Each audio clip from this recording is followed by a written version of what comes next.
G'day everyone, welcome back to Analytical Strategy for another Survivor Australia episode recap. So today for episode 4, we will predominantly be focusing on the Brawn tribe with a lot of strange gameplay I must say occurring, which I will unpack shortly. So firstly, before I get into all that, I have to quickly touch upon the Brains tribe. So in particular, I need to touch upon the main man in King George. So this was a huge episode for George in a very positive way.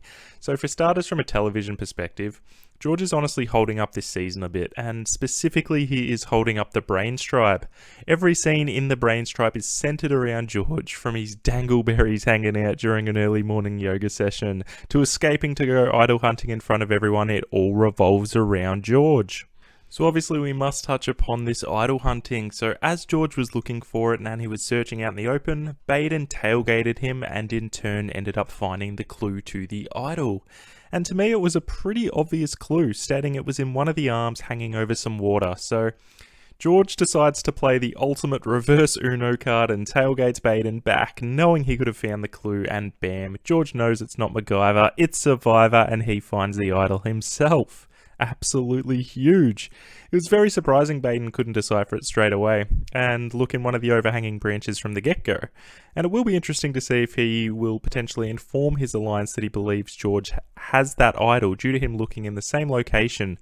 But nonetheless, absolutely massive for George, getting another huge advantage in this game. And honestly, I just can't help but root for George now. I really can't. I still stand by, as I mentioned in my earlier recaps, he has made a lot of questionable Survivor gameplay that we've seen from him so far, and he has had a pretty rocky start. But we have seen Survivor superfans have rocky starts before and turn it around. And each episode, George is really improving, and he could possibly be the type of player that grows in a target for the right reasons rather than the wrong ones as the game goes on, but only time will tell. The only other quick thing for the Brains tribe to mention before we move on to the Brawn is there was another huge puzzle win led by Wei. So again, George saving her in episode 1 may have saved some other brains in the process due to her being so good at puzzles and being able to crack the case these last couple of episodes. So a huge shout out to Wei. It's extremely well done. Alright, now moving into the Brawn tribe now. So to begin with, we've seen sort of the same theme of challenge performance by them by winning another Brawny reward challenge, with Simon again being the MVP with his blocks, steals and buckets to get it done. It was awesome. And then losing the immunity challenge, which is more evened out with the puzzle component included. So this is starting to become a theme for the Brawn tribe with winning reward and losing immunity. Now, in the early stages of the episode, we were introduced for pretty much the first time this whole season, I believed, to a contestant called Benny. And in his first ever confessional, probably 5 minutes into the episode, I said, this guy is definitely going home tonight. He's going home this episode. I knew it straight away. It is very rare that you are invisible in the edit for the first couple of episodes and then get introduced as how smooth you are as a talker in LA. Openly eat 3 portions of food in front of everyone and then just stay alive. I just had that gut feeling from the get-go that he was in trouble this episode. This inclination was later confirmed in the immunity challenge, where his tribe mates were yelling at him for switching the pieces around in the puzzle portion. It just felt like this episode was being set up for a Benny blindside. The writing seemed to be on the wall for me. And as the episode continued, Benny continued this downward spiral by telling Danny after the immunity challenge that his alliance was voting for Simon. He didn't stutter, he didn't think for 2 seconds, he just blurted out the whole plan and spilt the beans. Now, after this all occurred and played out, at this stage of the episode, I really thought excellent work by Danny to specifically choose Benny as the person to ask and interrogate about the opposing alliance's plan, and also to do it right in front of Gerald, the lumberjack, as it really reflected on Benny's limited knowledge of the game, as he mentioned as well in his opening confessional. I thought, alright, this episode's going to be clear-cut. Danny's going to tell the opposing alliance that Benny told her that Simon was going home, that he revealed the whole plan. The majority alliance would realise that he was untrustworthy and he would then get voted out and go home this episode. But this didn't happen at all, which was really shocking to me. Danny barely even appeared for the remainder of the episode. Instead, we saw Simon playing the challenge card rather than the trust card, saying he's the weakest link and needs to go, which I really think wasn't the right way to approach the situation. You have clear evidence that Benny is telling the minority of the majority's plans. It's the perfect information to use to get him out, but no, him being bad at challenges was what was used instead. So after all these discussions took place, we then got to Tribal Council. So before the contestants even took their seats, there looked to be some whispers playing out, seemingly led by Shannon to potentially switch up the vote. So it looked as though the original vote was still in place for Simon to go home, and then Shannon had a few little whispers to potentially switch it up to Benny.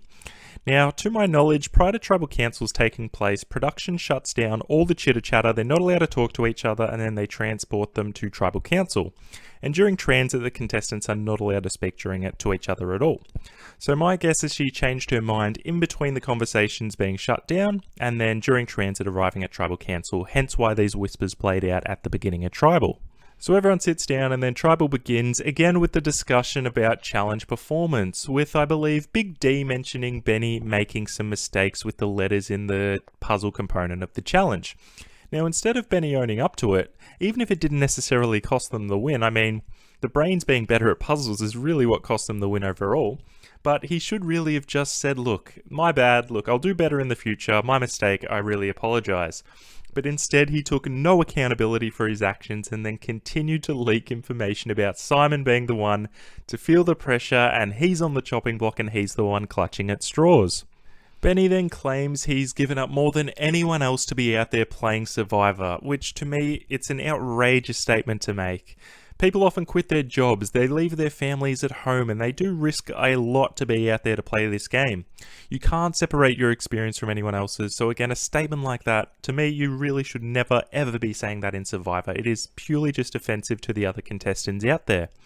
And then on the other side of the coin, Shannon then openly states she's considering switching her vote and having second thoughts, which again I think is a very questionable way to attack a Tribal Council, especially this early in the season. And again, I also think Shannon's primarily basing this on Simon's pitch of challenge performance, which to me isn't necessarily the right play either. Now, for example, if Danny pitched that Benny was leaking information on who your alliance is voting for, then yes, absolutely that is a legit reason to vote him out and a legit reason to switch up your vote at Tribal. But getting rid of a key alliance member that is a number for you at a future tribe swap for challenge performance this early in the game, I personally think is not the right play. So whilst I think that Benny probably should have gone home this episode, I think the way he went home and how it all played out and happened was really bizarre, or at least strangely edited to me overall. To me, this causes even more fractures to this Brawn tribe, and again, I think it could be really difficult for them to repair come tribe swaps in the future. And then after Shannon pitched this and there was some discussion about who's going to make the best pitch out of Benny and Simon to stay in the game, we actually get down to the vote and it did start off as a deadlock, yes, a tie. So everyone had to re-vote, so instead of Benny pleading his case to his alliance about loyalty and staying strong together and having the numbers when tribe swaps occur, Benny decides to put his foot in his mouth again and say whoever flipped is the next to go.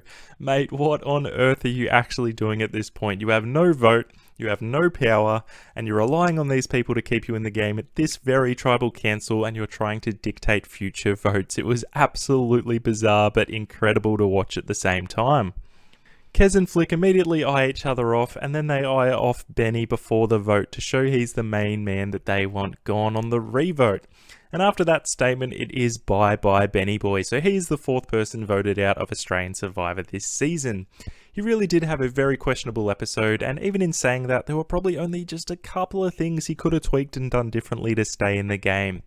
But yes, this was a very unique episode in terms of strategic performance, and honestly, as mentioned more than anything, it just cements my mindset that this Brawn tribe is going to really struggle with unity at tribe swaps. And it could make it very easy for the brains moving forward, but hey, this is Survivor and anything could happen.